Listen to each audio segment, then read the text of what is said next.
The Philippines' economic growth in recent years, mostly occurring in cities and urban areas, brought greater opportunities such as better public services and enhanced social equity.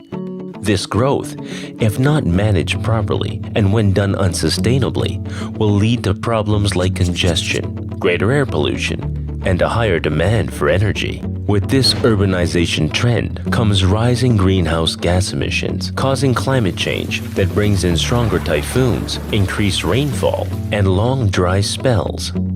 If not addressed, socio-economic activities of both families and communities will be affected, making it crucial for government leaders to take adaptation and mitigation actions to avoid the devastating impact of climate change. Local leaders should ensure that investments consider the environment to provide quality of life for all, now and in the future. Low-emission development lowers GHG emissions and ensures climate-compatible and resilient development, leading to economic, social, and environmental benefits. It ensures that developments are resilient against a changing climate. Agriculture, waste, industry, forestry, transport, and energy contribute to greenhouse gas emissions. These sectors are covered in the Nationally Determined Contributions, or NDC. As frontline institutions, LGUs can transition to action plans that support vertical integration and learning a low-emission development. This dimension in planning is necessary to stimulate urban climate actions. Local governments formulate the local climate change action plans, which are integrated into or derived from long-term plans like CLUP and CDP. Using local planning processes, your LGU can integrate adaptation and mitigation policies in every step of your development.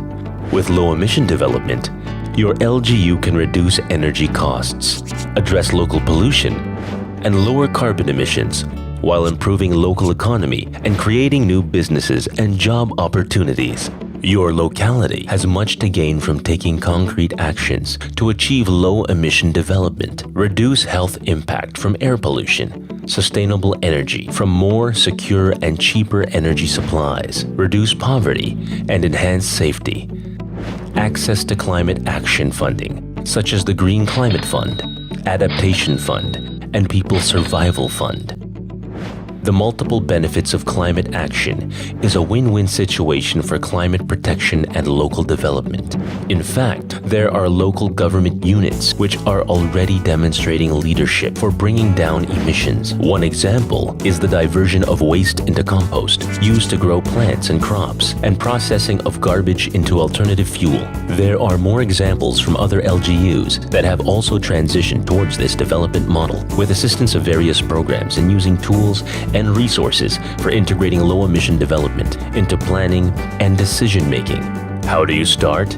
You start by including GHG inventory and management in your local plans, investment programs, and budget processes with the end goal of producing sustainable solutions. Your responsibility is clear.